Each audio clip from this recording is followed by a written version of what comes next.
My plan to divorce my cheating husband came to a screeching halt the moment the husband of his mistress showed up at my door.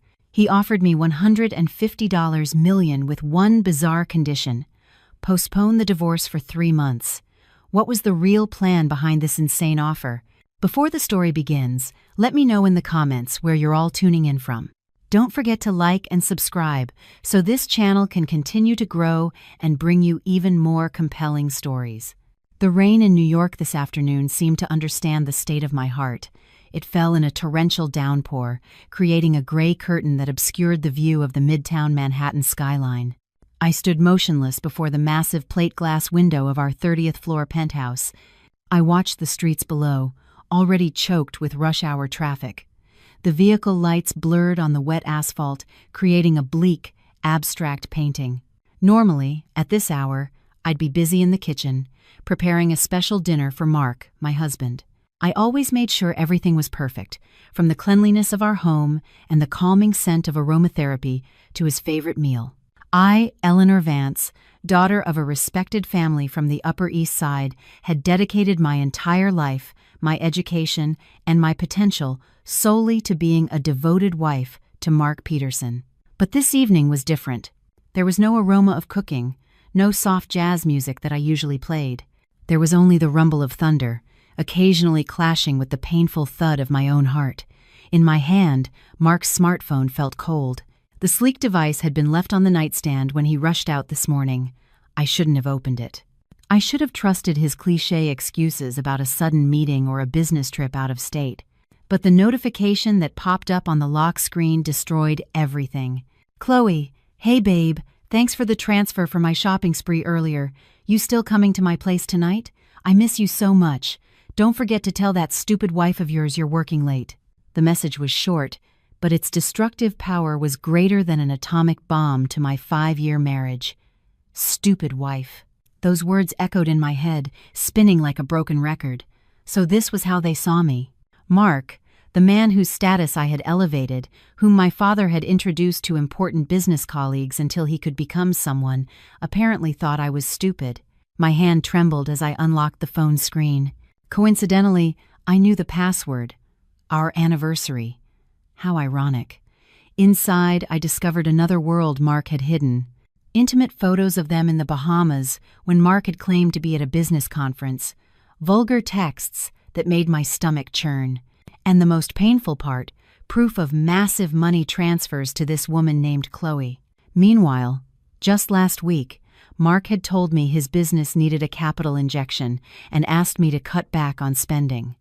"The nerve," I whispered, my voice caught in my throat. The tears I'd been holding back finally spilled, streaming down my cheeks. They felt hot, burning my skin. I threw the phone onto the expensive Italian leather sofa. I didn't need to see any more. The evidence was more than enough. My dignity as a woman, as a wife, and as a Vance had been trampled. I walked toward the master bedroom, my steps heavy. I pulled a large suitcase from the closet. Tonight, the moment Mark came home, I would throw the divorce papers in his face. I would leave.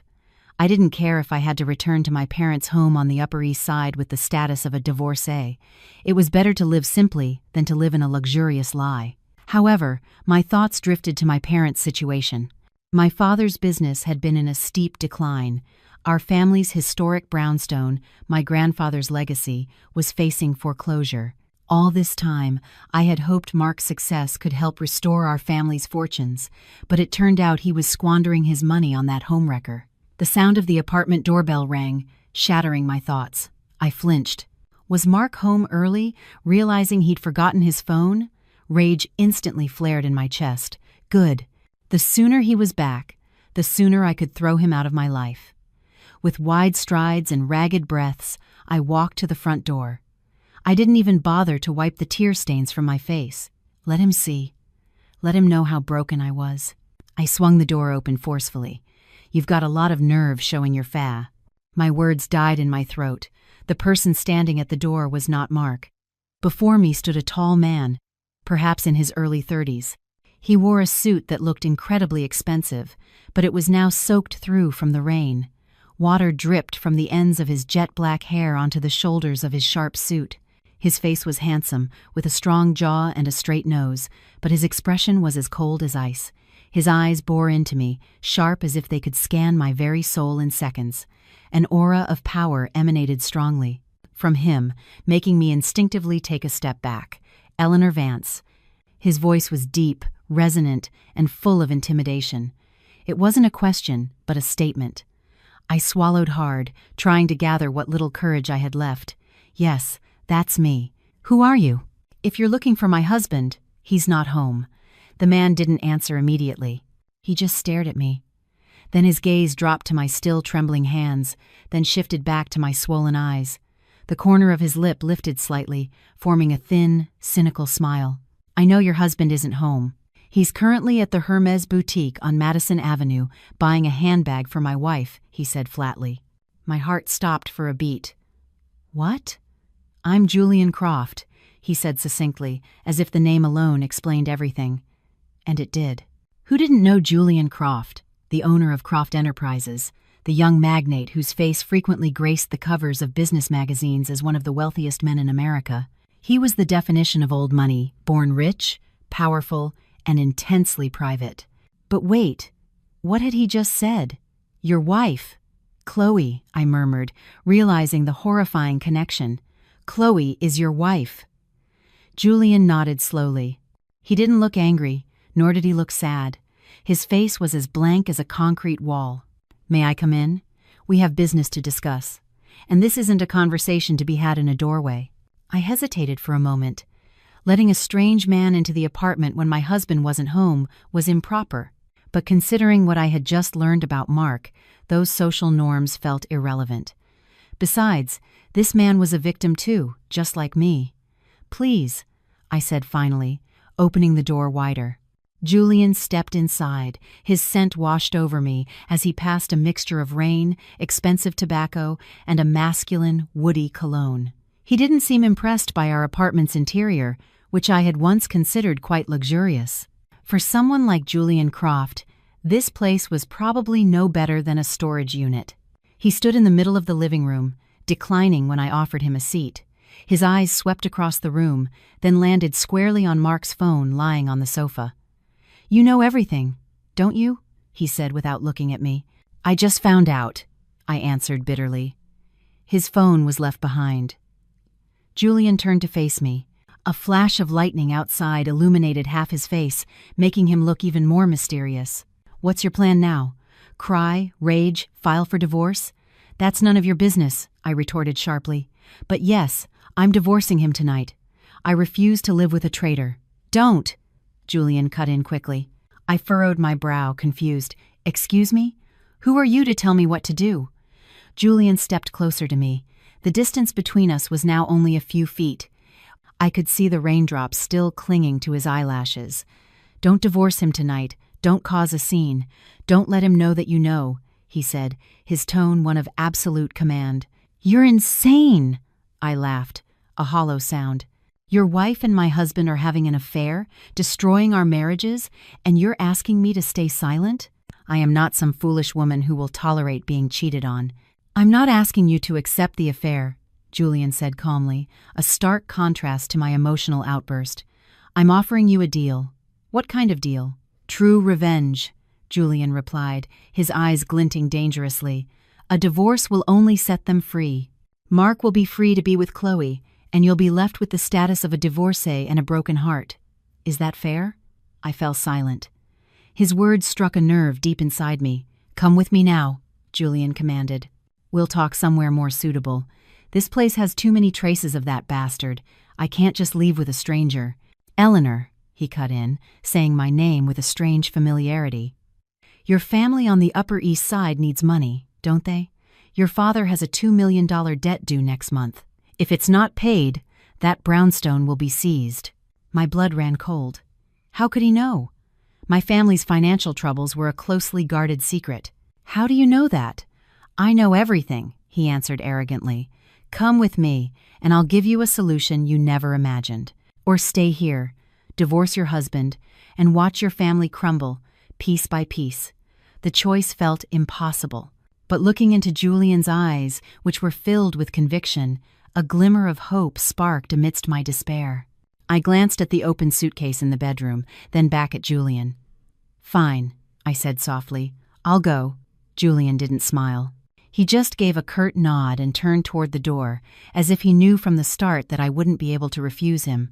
I grabbed my purse, locked the door to the apartment that now felt like a personal hell, and stepped out, following the stranger's upright back into the elevator, descending into an uncertainty greater than the storm raging outside.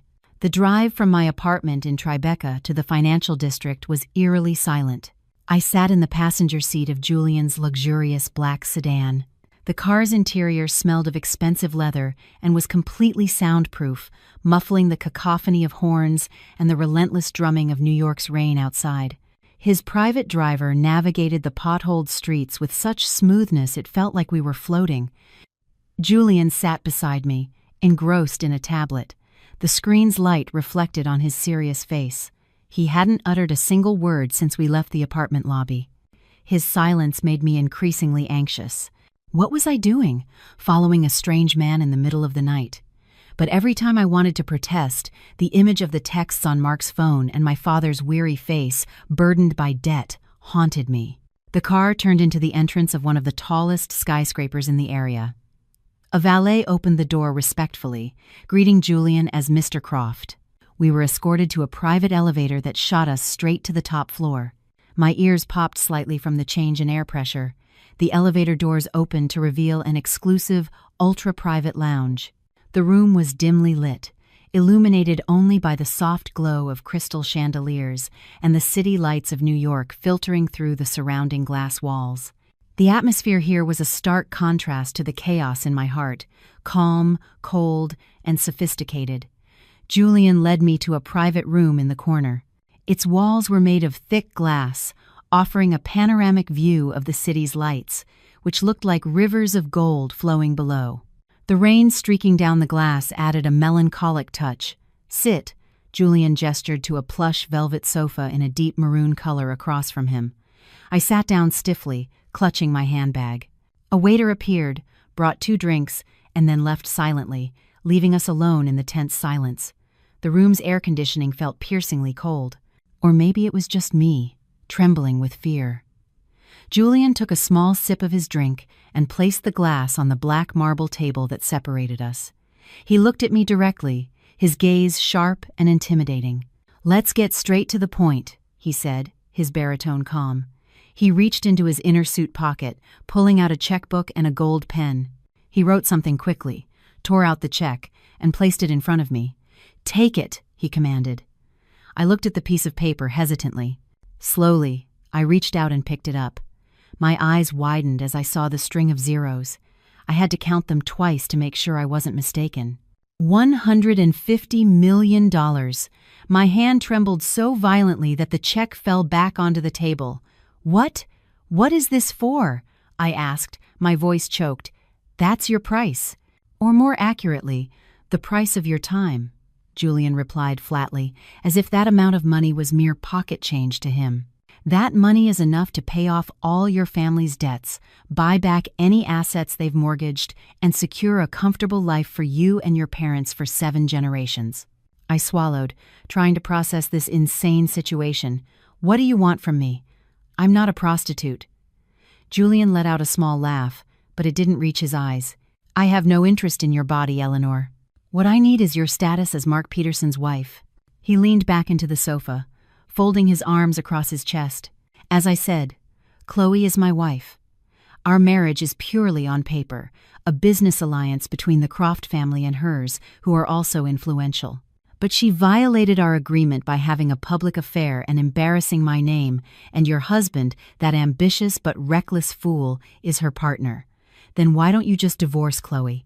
Why involve me?" I demanded. "Because in business, timing is everything. I am in the middle of a massive acquisition that involves Chloe's family. If I divorce her now, or if this cheating scandal explodes, my company's stock will become volatile and the acquisition could fail. The losses would be far greater than the number on that check." Julian leaned forward, his gaze intensifying. "I need 3 months. 3 months to finalize my business dealings and move my assets to protect them from the divorce settlement. During those 3 months, I need things to be quiet. No scandals, no divorces. I was beginning to understand, though it felt surreal. So, your task is simple, Julian continued. Don't divorce your husband yet. Go back home. Act as if nothing happened. Be the sweet, obedient, and foolish wife they think you are. Let them feel safe in their affair. Close your eyes, cover your ears. You're telling me to live under the same roof with the man who betrayed me and pretend to be happy? That's torture, I exclaimed emotionally. It's strategy, Julian corrected coolly. You think crying and filing for divorce now will make you a winner?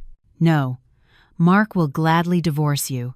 Then he'll twist the narrative to make you look like an incompetent wife. You'll walk out of that house with nothing but your shattered pride. He pointed to the check on the table. But with this money, and with your patience for 3 months, you can destroy him at his most vulnerable moment. When he feels like he's on top of the world, when he thinks he has it all, we bring him down. Together. I fell silent, staring at the check again. $150 million. An amount that could save my father from a heart attack over his debts.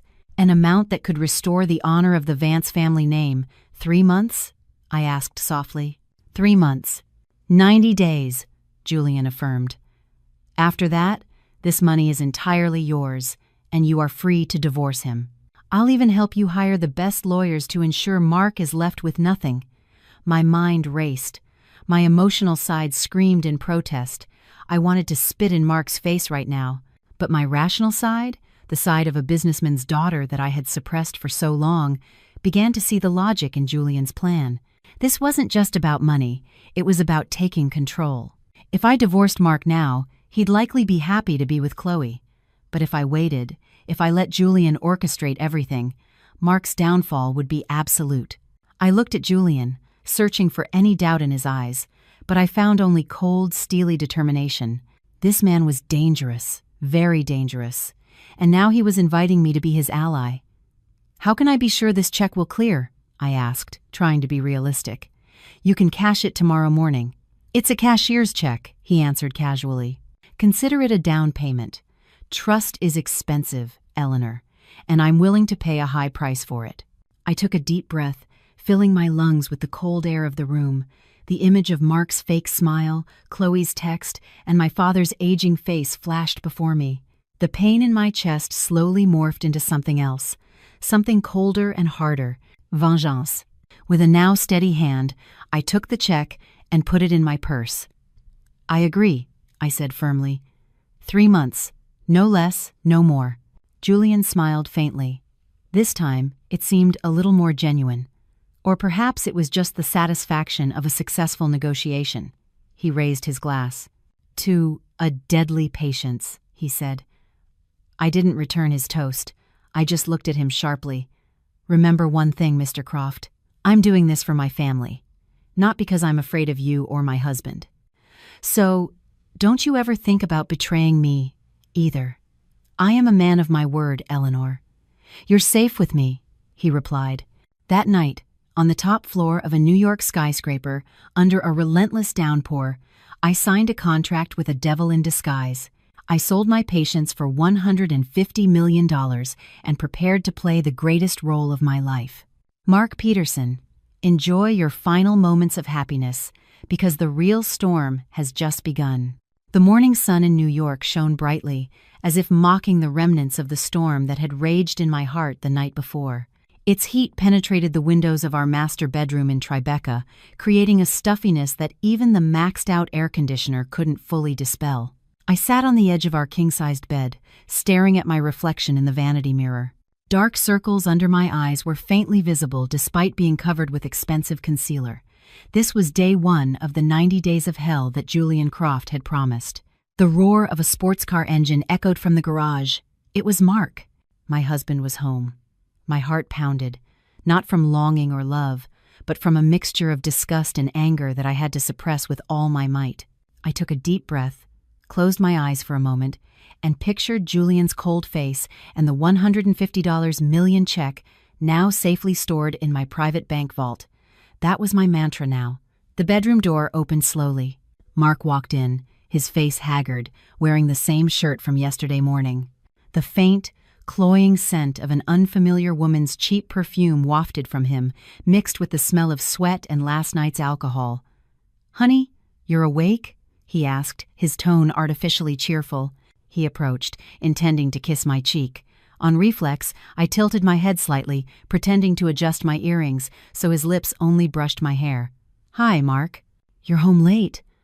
I was worried last night. You didn't answer your phone." Mark laughed nervously. He took off his watch and placed it on the vanity with a stiff movement. "Yeah, sorry about that, babe. The storm was crazy last night, right? My phone died and I left my charger at the office. With the gridlock traffic and flooding everywhere, I had to stay at Dave's apartment. It was too dangerous to try and force my way home." Lies. Dave was on a cruise in the Caribbean with his wife. I'd seen his wife's Instagram posts 2 days ago. But I just smiled. The fakest smile I had ever produced in my life. "Oh, I see. I'm just glad you're safe. I was just worried something had happened to you," I said softly. I felt like I was going to vomit uttering those words of concern to the man who had just spent the night in another woman's arms. "You really are the best wife," Mark said, visibly relieved that I didn't press him further. He started unbuttoning his shirt. "I'm going to take a shower. I feel so grimy. I have another meeting with investors this afternoon, so I'll probably be home late again." "Okay, Mark. Don't work too hard," I replied. As soon as the bathroom door closed and the sound of running water began, my smile vanished. My body trembled with suppressed nausea. I glanced at his dirty shirt lying on the floor.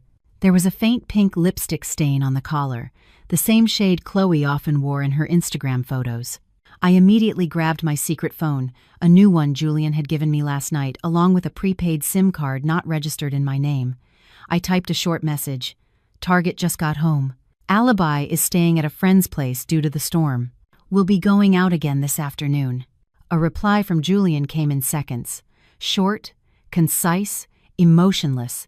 "Let him. Don't ask too many questions. Focus on clearing the funds today. Pay off your family's debts in cash, discreetly. Leave no digital trail Mark can trace." I deleted the message immediately. That afternoon, after making sure Mark had left not for an investor meeting, of course, but likely to return to his mistress, I had my driver take me to a central bank branch. The process of cashing the check went smoothly, thanks to a powerful letter of introduction prepared by Julian. The bank staff treated me like royalty. When my new account balance showed that fantastical number, I felt breathless. This was real. I had truly sold my marriage. From the bank, I went straight to my parents' home on the Upper East Side. The old colonial-style brownstone looked gloomy. The wall paint was peeling in some places, and the small front garden was no longer as well kept as it used to be. In the living room, I found my mother sitting lost in thought, holding her rosary beads. Her face looked tired, far older than her actual age. "Mom," I called softly. She looked up, her eyes misty. "Eleanor, you didn't say you were coming." I sat beside her, holding her wrinkled hand. "What's wrong, Mom? You look sad." My mother sighed heavily. "Your father. The people from the bank came again this morning. They gave us a final warning. If we don't pay the principal next month, they'll seize this house. Your father is in his room now. His blood pressure is up again. I don't know what to do, Eleanor. I don't want to ask Mark for help. I know his business is struggling too, right?" To this day, my parents still thought Mark was a good, hard-working son-in-law. They didn't know he was squandering money on another woman. "Don't worry, Mom," I said firmly, pulling a thick envelope from my purse. Inside wasn't cash, but proof of payment I had just completed an hour ago. I had transferred the funds to a special account to pay off the debt without their knowledge. "What is this?" my mother asked, confused. "Dad's debt is paid off, Mom."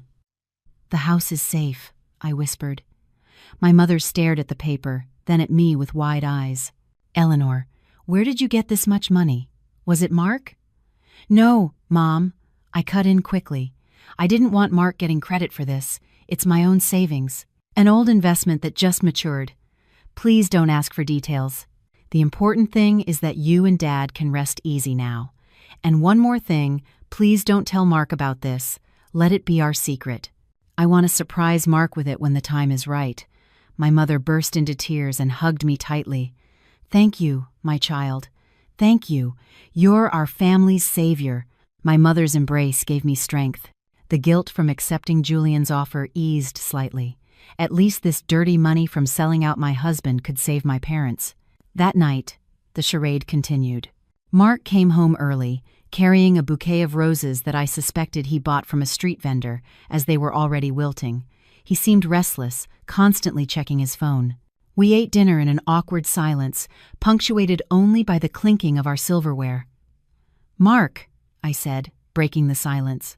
"Next week is our 5th wedding anniversary. Do you remember?" Mark choked on his drink. He quickly wiped his mouth with a napkin. "Oh, right. Of course I remember, honey. 5 years?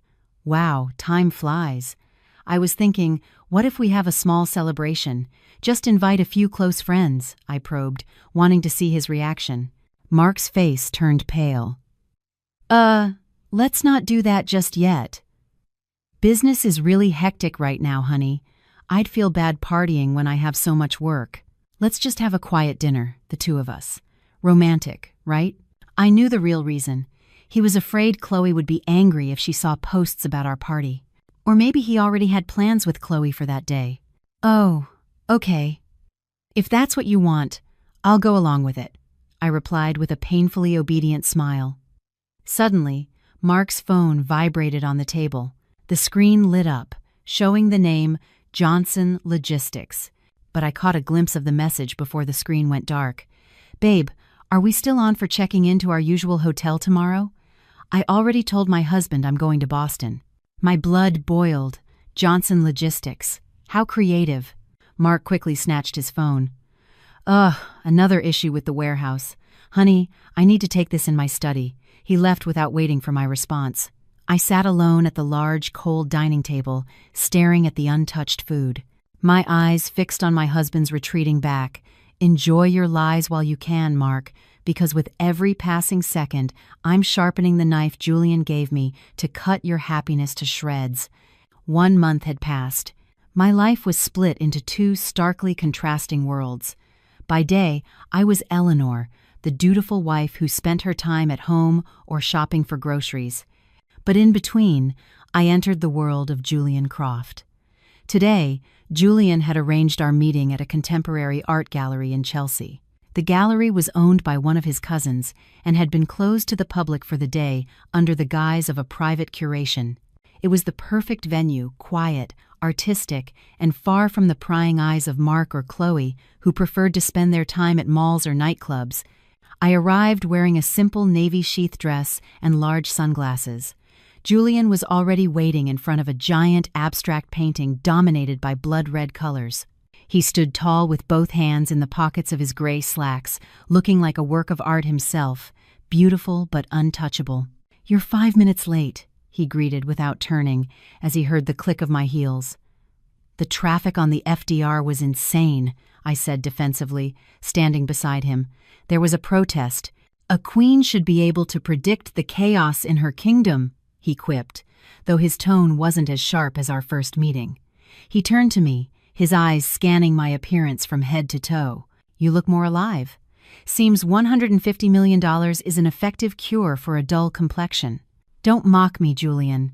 What's the agenda today?" I asked impatiently. Julian walked over to a long bench in the middle of the gallery. A tablet and several stacks of documents were laid out on it. "Business 101, he said, sitting down and crossing his legs. "Know your enemy better than he knows himself." He handed me the tablet. The screen displayed the financial data of Mark's company, Peterson Industries. Charts dominated by sharp red downward trends filled the screen. "Your husband isn't just a cheater, Eleanor.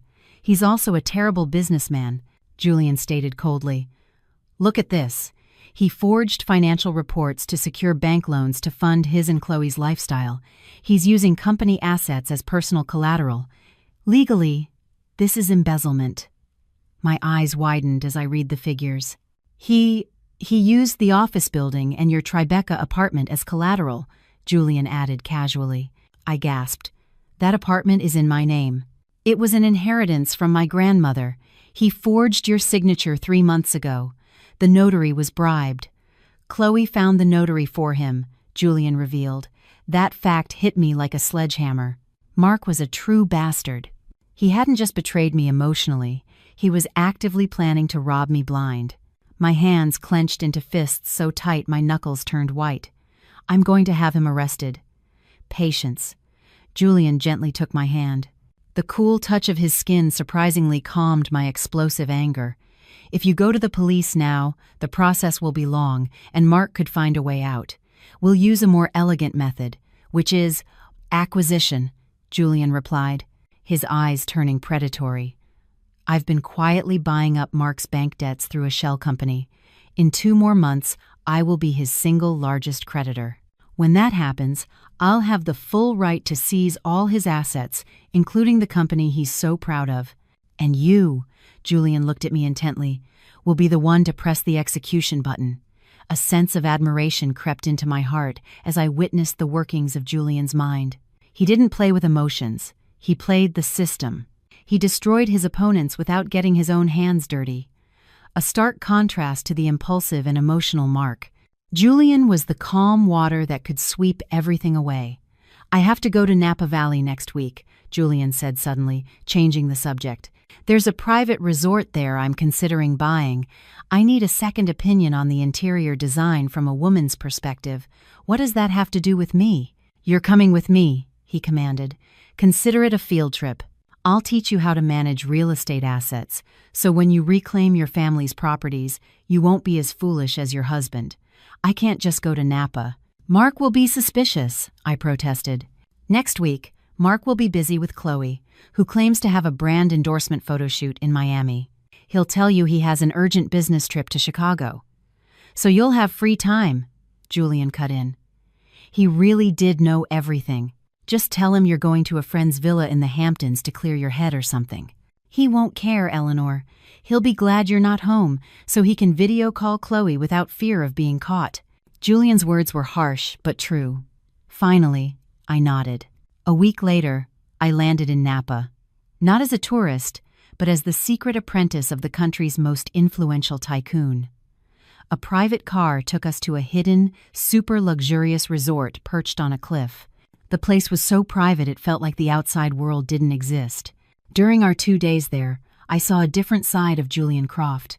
He didn't treat me like a subordinate, but not exactly like a friend either. Our relationship was unique. He taught me how to read property contracts, spot investment potential, and negotiate with local contractors. He was demanding, a perfectionist, and sometimes sharp if I was slow to understand. But he never condescended to me. That afternoon, we were sitting on the villa's terrace overlooking the rolling vineyards. The sun began to set, painting the sky in shades of purple and orange. A gentle breeze caressed my face, giving me a sense of freedom I hadn't felt in a long time. "You're a quick learner," Julian commented while sipping his espresso. It was the first compliment to ever come out of his mouth. "I graduated summa cum laude with a business degree, Julian. It's just that for the last 5 years, my brain has been dulled by only thinking about Mark's dinner menu," I replied bitterly. Julian looked at me, his gaze softening. A shame. Such potential wasted on a man who can't tell the difference between a diamond and a pebble. My heart fluttered at his words. For the first time, I felt valued not as a wife, but as an individual. Suddenly, a waiter approached with a tray of fruit, but he tripped on a thick rug. The tray flew toward me. "Look out!" In the blink of an eye, Julian moved. He pulled my arm forcefully, shielding me with his body. Fruits and shattered ceramic scattered across the spot where I had been sitting. Julian's hard chest was pressed against my back, his arm wrapped protectively around my shoulders. His masculine, calming scent filled my senses. Time seemed to stop. We remained in that position for a few seconds.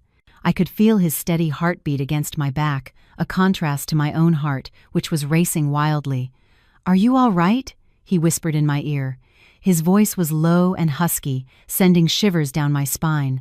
I turned my head slightly, finding our faces just inches apart. I could see the fine pores of his clean-shaven skin and his dark, intense eyes looking at me with genuine concern. It wasn't the cold gaze of a businessman, but the look of a man toward a woman. "I'm fine," I answered nervously. Julian slowly released his embrace, then stood up and straightened his jacket, reverting to his cold demeanor as if nothing had happened. He reprimanded the waiter firmly, but not cruelly, then made sure the area was cleaned up immediately. I was still frozen in my seat, my hand on my chest. In that brief moment, I realized something dangerous. Mark may have broken my heart, but Julian was starting to seep into the cracks without permission. This wasn't part of the contract. This was off script. And what was more frightening, I didn't mind. Our alliance in Napa had opened my eyes. Mark was just a painful past, but Julian Croft, he was a future enigma, terrifying and tempting all at once. I had to be careful. Falling for a business partner on a revenge mission was a fatal mistake.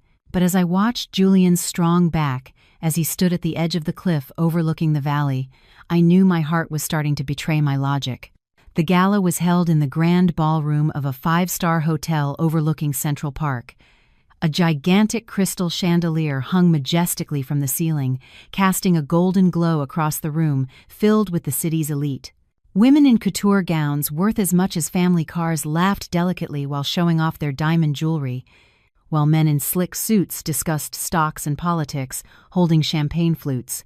The air was a pungent mix of expensive perfumes, fresh lilies, and the thick stench of hypocrisy. I stood beside Mark, my hand linked through his arm. We were the golden couple of the night. Mark Peterson, the rising young entrepreneur at least, that's what people knew, and Eleanor Vance, the faithful wife from a prominent family who always supported him. No one knew that behind my sweet smile, I was counting down the days to his destruction. "You look stunning tonight, honey," Mark whispered in my ear, but his eyes were scanning the room. I knew who he was looking for. "Thank you, Mark," I replied flatly. It was now the 2nd month of my agreement with Julian. Following his instructions, I had changed my tactics. I was no longer the nagging wife demanding attention. I became cold, calm, and unreachable. I stopped asking what time he came home. I stopped checking his phone in front of him. I stopped getting angry when he canceled our dinner plans. At first, this change made Mark happy. He felt free. He thought I had given up, or had become the docile wife who knew her place. But lately, my tranquility had started to bother him. A man like Mark needs validation. When I was angry or jealous, it fed his ego that he was desired. But when I didn't care, it drove him mad. "Hey, that's Mr. Garrison." Mark suddenly pulled me toward a group of older men smoking cigars. "Let's say hello." "He's a potential investor." I followed, smiling politely, nodding at the right moments, and making the kind of high society small talk my mother had taught me since I was a child. However, out of the corner of my eye, I caught another figure entering the ballroom. Chloe. My heart pounded, not from fear, but from rage. The woman wore a blazing red dress that was so tight it audaciously showcased every curve of her body. She arrived on the arm of an old film producer, a new sugar daddy perhaps, while Julian was unreachable and Mark was with me. Mark saw her too. His body tensed beside me, his grip on my arm tightened. "What is she doing here?" Mark muttered quietly, more to himself. "Who, Mark?" I asked, feigning ignorance, following his gaze. "Oh, is that Chloe, the influencer you've told me so much about?" "Wow. She's much more vulgar in person than in her photos." Mark choked on his own cigar smoke. He looked at me with a strange expression. You know who she is?" "Of course. Who doesn't? She's always going viral," I answered casually, sipping my orange juice. "Why are you sweating so much?" Mark wiped his forehead with a handkerchief. "No reason. It's just a bit warm in here." As the night wore on, the real drama began. I saw Chloe stealing glances at us repeatedly, her eyes burning with jealousy. She was furious to see Mark with me in public. When I excused myself to the restroom, I deliberately took my time, reapplying my lipstick in the mirror. When I came out, I saw Mark and Chloe arguing heatedly in a quiet corner of the corridor near an emergency exit. I hid behind a large pillar, eavesdropping. "You promised you'd divorce her last month, Mark," Chloe hissed, her voice strained but full of emotion. "I'm tired of hiding. Julian is acting weirder and weirder. He's blocked all my credit cards. I need some certainty. Just be patient, Chloe." "You think it's easy?" Mark sounded frustrated. Eleanor, she's been strange lately. She's too calm. I'm afraid she's planning something. If I ask for a divorce now, she might demand half of everything, and my company could collapse." "Excuses," Chloe snapped. "Just admit you're still in love with her. If you haven't filed for divorce by next week, I'll leak our video to the gossip sites. Let's see everything burn." Chloe stomped off, leaving a stressed-out Mark running his hands through his hair. I smirked in the darkness. "Good, Chloe. Keep pressuring him. Make him panic even more." When Mark returned to the ballroom, his face was ashen. He immediately came over and grabbed my arm roughly. "We're leaving now." "But the party's not over, Mark. Mr. Garrison wanted to talk more," I protested softly. "To hell with Mr. Garrison. We're leaving," he snapped, loud enough for a few people to turn and look. The silence in the car was suffocating. Mark drove recklessly, occasionally slamming his fist on the steering wheel. "What's wrong with you, Mark?" I asked, my tone bored, not worried. Mark slammed on the brakes, screeching to a halt on a deserted side street. He turned to me, his eyes red and furious. "What's wrong with you, Eleanor? Why are you so quiet? Huh? You used to be suspicious every time I came home late. You always asked who I was with. Now? You don't care. You're like a statue. Are you having an affair? Answer me!" he yelled, unleashing his frustration on me. The accusation was so absurd, I wanted to laugh. How funny. The thief shouting "thief." I looked him straight in the eye, channeling the cold aura I had learned from Julian. "Mark," my voice was low and steady, without a hint of tremor. "Isn't this what you wanted? A wife who doesn't ask questions, a wife who gives you freedom. Now that I've given it to you, you're still angry. What is it that you really want?" Mark was silent. He seemed confused by my non-hysterical reaction. He had expected me to cry or defend myself, but instead, I had cornered him with cold logic. "I just feel like we're growing apart," he mumbled, his voice weakening. "That's just you being tired from work," I said, patting his hand briefly, like a boss calming an employee, not a wife to her husband. "Come on, let's go." "I'm tired." Mark started the car again, but I knew his mind was in turmoil. The pressure from Chloe and my cold demeanor were making him paranoid. He felt like he was losing control of everything, and sure enough, the next day, Julian's mole in Mark's office reported something fatal. Panicked by Chloe's deadline and afraid I would sue for assets in a divorce, Mark made a huge blunder. He transferred $50 million of the company's operational funds to a private offshore account he thought was safe and untraceable, intending to hide the asset from me before the divorce. He didn't know that the safe bank in the Cayman Islands was managed by a firm whose majority shares had just been acquired by Croft Enterprises. That afternoon, I met Julian at his secret apartment. Julian laughed a rare, crisp, and slightly wicked laugh as he read the report. "He just dug his own grave," Julian said, pouring wine into 2 glasses. "Moving company assets to a personal account without a board meeting is a federal crime. And because he did it in a panic, his digital footprint is a complete mess." Julian handed me a glass of wine, his eyes sparkling with victory. "Congratulations, Eleanor. Your husband just handed his neck to the hangman. 1 more month, and we pull the lever." I sipped the dark red liquid. It tasted bitter but left a sweet aftertaste on my tongue, just like the revenge we were brewing. "Mark Peterson, your suspicions were right. There is a storm coming, and I am its center." The sky over New York seemed to be in mourning, or perhaps in a rage. For 3 consecutive days, rain had fallen relentlessly, flooding parts of the city. Major roads turned into murky rivers, traffic snarled everywhere, and the chorus of honking horns became the city's symphony of stress. The chaotic scene outside was a perfect reflection of what was happening inside my marriage. This was the final week, the crucial week before the 90-day deadline ended. The tension in our Tribeca penthouse was so thick you could cut it with a knife. Mark was becoming more and more unraveled. The dark circles under his eyes were more pronounced. He was often lost in thought, and his temper flared over trivial things. His business was starting to falter, thanks to Julian's subtle sabotage, and Chloe was relentlessly demanding a resolution. On the other hand, I had to be extra careful.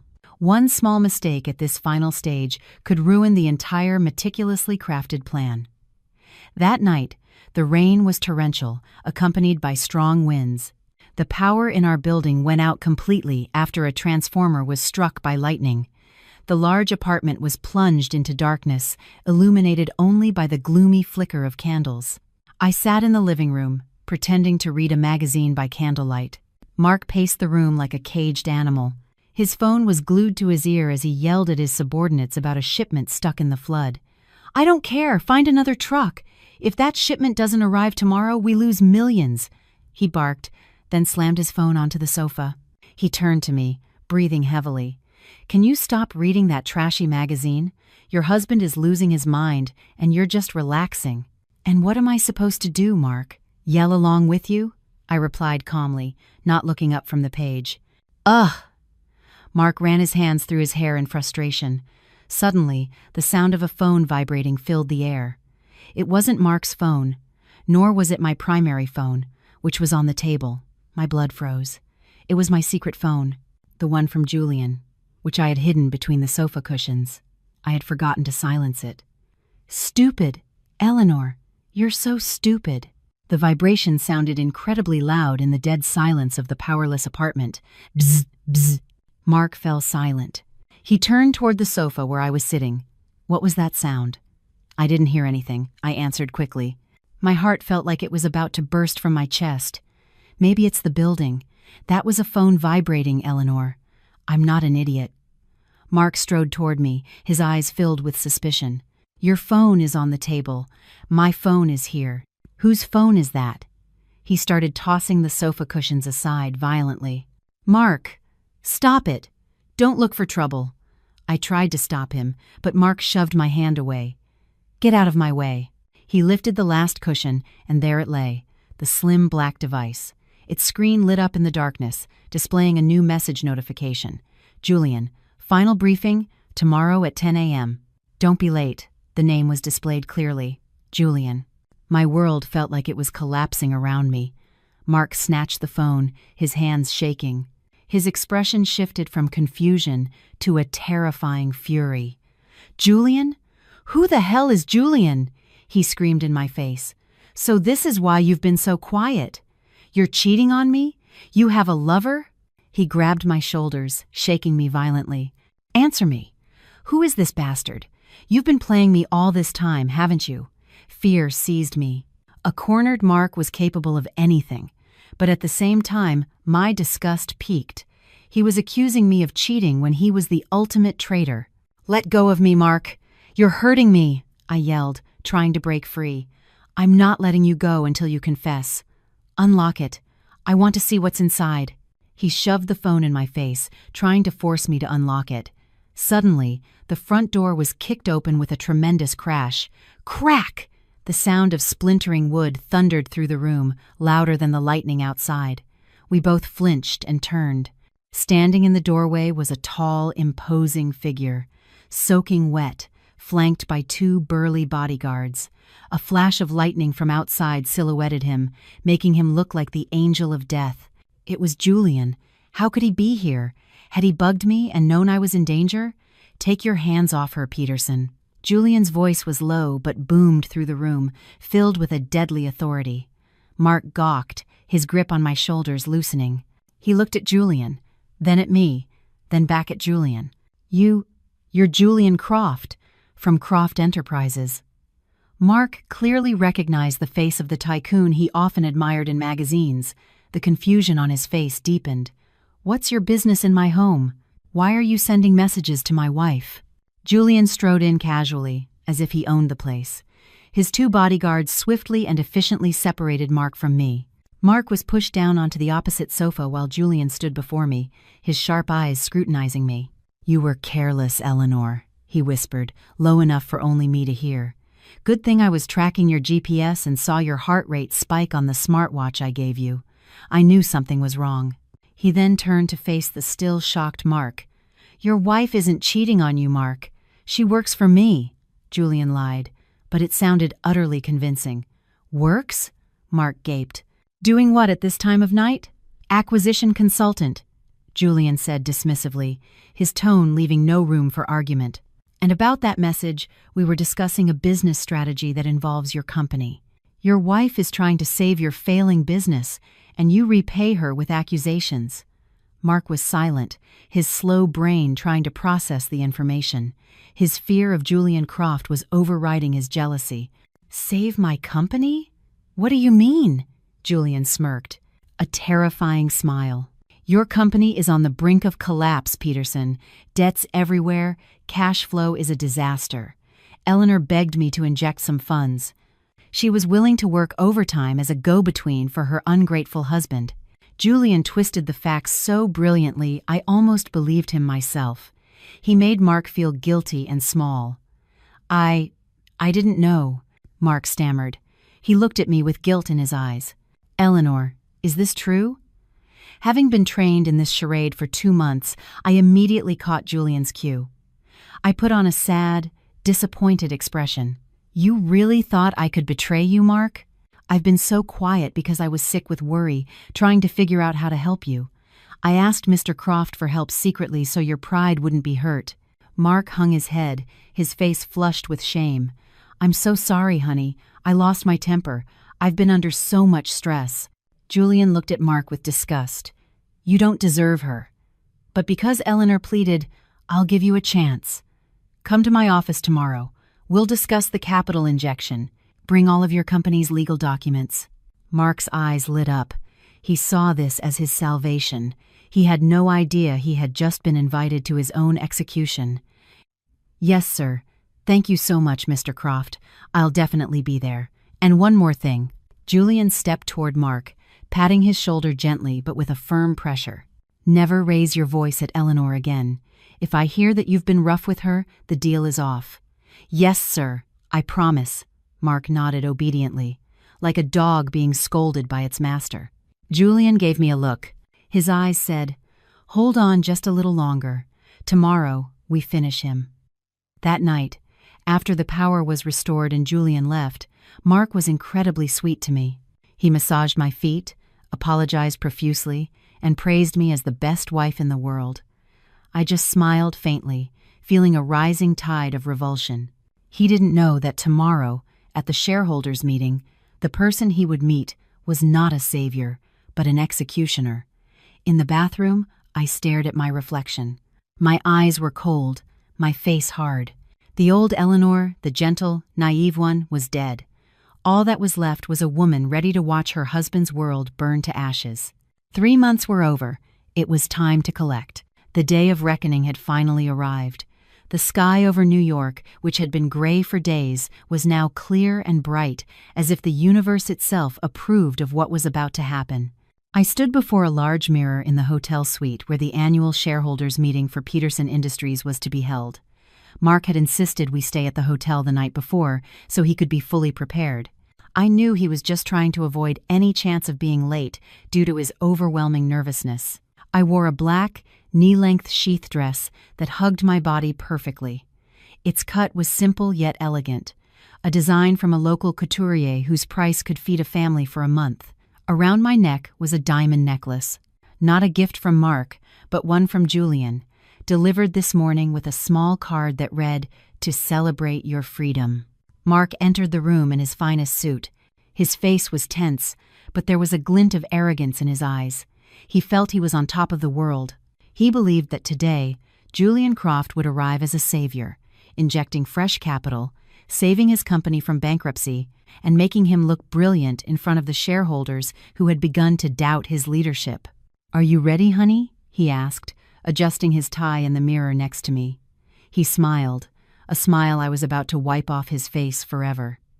Today is a big day. After Julian signs the investment contract, our stock will skyrocket. Everyone who ever underestimated me will eat their words. I'm ready, Mark.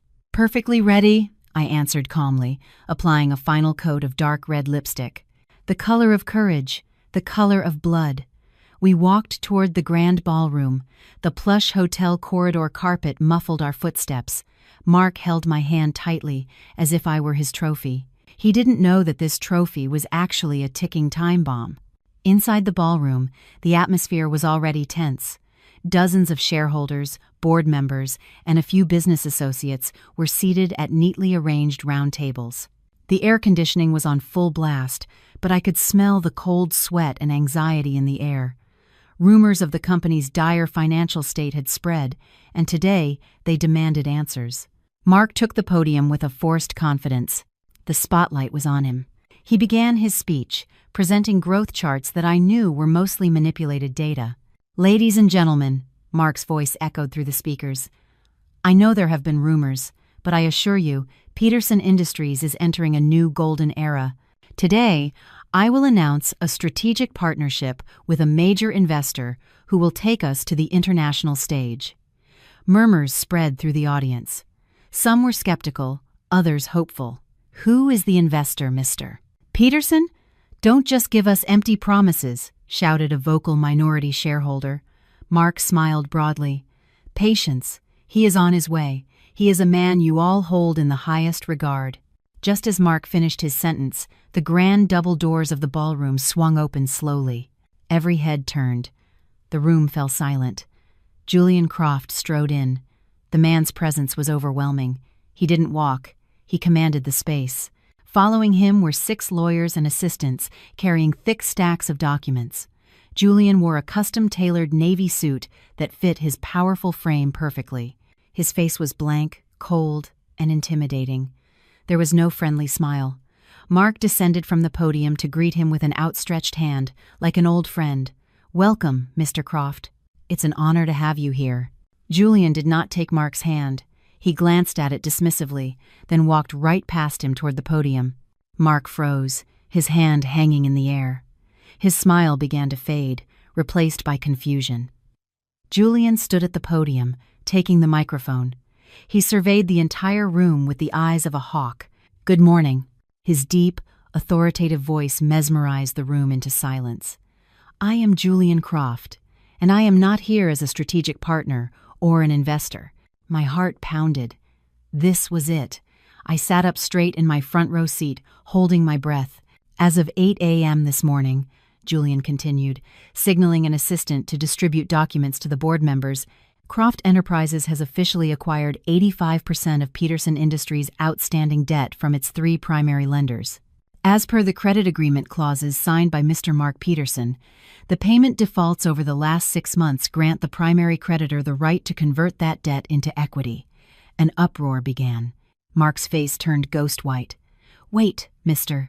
Croft, what is this? We had an agreement about a capital injection." Julian ignored him. "Therefore, as of this moment, I am the absolute majority shareholder of this company, and my first decision as the new owner is to completely overhaul the board of directors. This can't be happening." "You set me up!" Mark screamed in panic. He tried to get to the podium, but Julian's 2 bodyguards easily restrained him. "Set you up?" Julian looked at Mark with contempt. "You set yourself up with your own incompetence, Peterson. You falsified financial reports, embezzled operational funds for personal use, and mortgaged assets that weren't yours to begin with." Julian pressed a button on a remote. The large screen behind the podium, which had been displaying Mark's doctored business charts, went black for a second, then displayed a video. It wasn't a business presentation. It was CCTV footage from a luxury hotel room and recordings from a hidden camera inside Mark's car. The image was crystal clear. On the giant screen, Mark and Chloe were shown in various intimate embraces. Their laughter, their conversations about divorcing me, and their insults toward me and Julian were broadcast clearly for everyone to hear. "Eleanor is so stupid. She'll never realize I'm using her money to buy you an apartment, babe," Mark's voice echoed clearly from the video. "So, what about Julian? When are you going to deal with that stiff of a husband?" Chloe's voice chimed in. "Don't worry, Julian is too busy with work. He'll never care. Once my company is big enough, I'll kick Eleanor to the curb, and then we'll get married." The audience gasped. A wave of shock, disgust, and mocking laughter filled the room. The flashes of cameras from reporters invited by whom, I didn't know, began to mercilessly capture Mark's face, now as pale as a corpse. Mark stared at the screen, his eyes bulging. He turned to me. "Eleanor, this is fake. Eleanor, don't believe it." I stood up slowly. All eyes were now on me. I didn't cry. There were no more tears for this man. I walked toward Mark, who stood trembling near the director's table. My steps were steady, the sound of my heels clicking on the marble floor like a death knell for our marriage. "Fake?" I asked, my voice calm but sharp, amplified by the still active microphone at the podium. "I'm the one who planted those cameras, Mark." Mark's eyes widened as if they would pop out of his head. "What?" I opened my purse and took out a thick manila envelope, the envelope I had been preparing for 3 months. 3 months ago, I was going to divorce you the moment I found out about your affair. But I waited, I said loudly, making sure everyone could hear. I waited not because I still loved you, but because I wanted to see just how far you would go to destroy yourself. I threw the envelope at his chest. The papers inside scattered to the floor. "Those are the divorce papers. Sign them," I commanded. "Also in there is the evidence of your embezzlement transfers. Mr. Croft's lawyers already submitted copies to the SEC this morning. So, after this, you won't be going home to our penthouse. You'll be going to a jail cell." Mark collapsed to his knees, his legs giving out from under him. He tried to grab my hand. "Eleanor, please, I'm your husband. Think of my mother. Don't you dare speak her name," I snapped, my composure finally cracking for a moment. "You're the one who almost made my parents lose their home. You're the one who mortgaged my family's legacy for that whore." I took a breath, regaining control. I looked down at him, at the man I once loved, who now looked so pathetic and small. "We're done, Mark. You've lost your wife, your company, and your dignity in a single day. Enjoy it." I turned to look at Julian, who was still standing at the podium. He looked at me, not with an exaggerated smile of victory, but with a small, respectful nod. A nod that said, "You did it." Without waiting any longer, I walked out of the ballroom. Behind me, I heard chaos erupt. Mark's desperate screams, the angry shouts of the shareholders, and the faint, approaching wail of police sirens. I walked out of the hotel lobby and into the hot New York air, which felt incredibly fresh in my lungs. A weight of 1 trillion tons had just been lifted from my shoulders. I was free. Truly, finally free. 1 month later, the morning in New York felt different, perhaps because last night's rain had washed the city's dust away, or perhaps because my heart had finally found its own peace. I sat at a corner table in a small, vintage-style cafe in the West Village, not far from my parents' home. The aroma of freshly ground coffee and toasted bread filled the air, creating a cozy, homey atmosphere.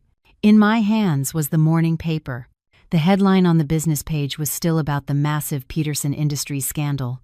Mark's face was plastered there, wearing an orange prison jumpsuit. His legal process moved swiftly, thanks to the comprehensive evidence compiled by Julian's team.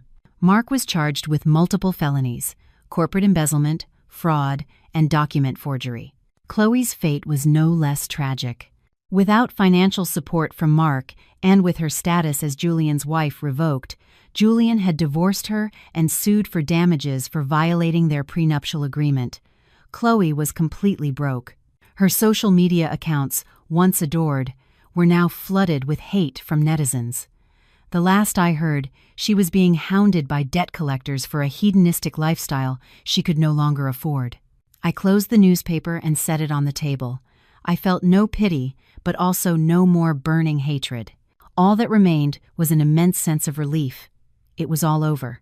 My father's debt was paid, the deed to the brownstone was safe in the family vault, and my parents' health was gradually improving as their worries disappeared. "May I sit here?" A familiar baritone voice made me look up. Julian Croft was standing there. This time, he wasn't wearing a stiff, formal suit. He wore a white linen shirt with the sleeves rolled up to his elbows and casual chino pants. His hair wasn't slicked back as usual. A few strands fell across his forehead, making him look 5 years younger and much more human.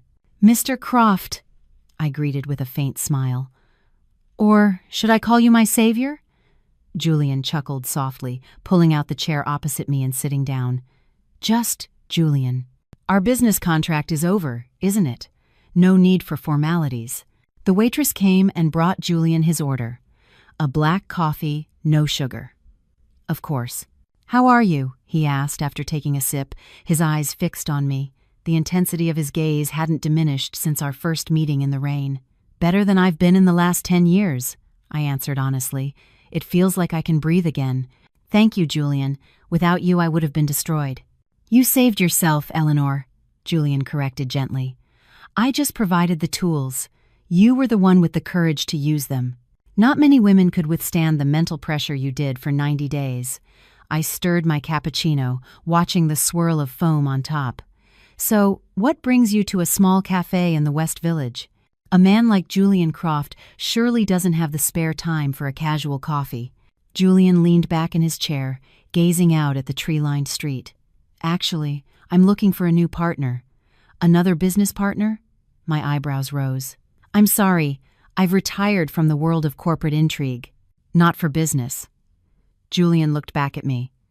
This time, his gaze was different, warmer, deeper. "I'm looking for a life partner." My heart skipped a beat. "You know," Julian continued, his voice lowering slightly, "at first, my approach to you was purely a business calculation. You were the perfect pawn to take down Mark and smooth my acquisition. But over those 3 months, watching you control your emotions, seeing your intelligence in Napa, witnessing your fierce protection of your family, I realized something." He extended his hand across the table, his palm open, waiting. "I realized I don't want this partnership to end," he said. "I want to write a new book with you. One without contracts, without timelines, without pretense." I stared at his hand. The hand that had pulled me from the brink of despair.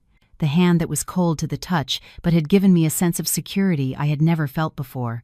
My mind drifted to the small moments over the past 3 months when he shielded me in Napa, when he sent me my favorite food when I was stressed dealing with Mark, when he looked at me with pride at the shareholders' meeting. Behind his cold mask was a sincere heart, long hidden behind walls of power. Was I ready?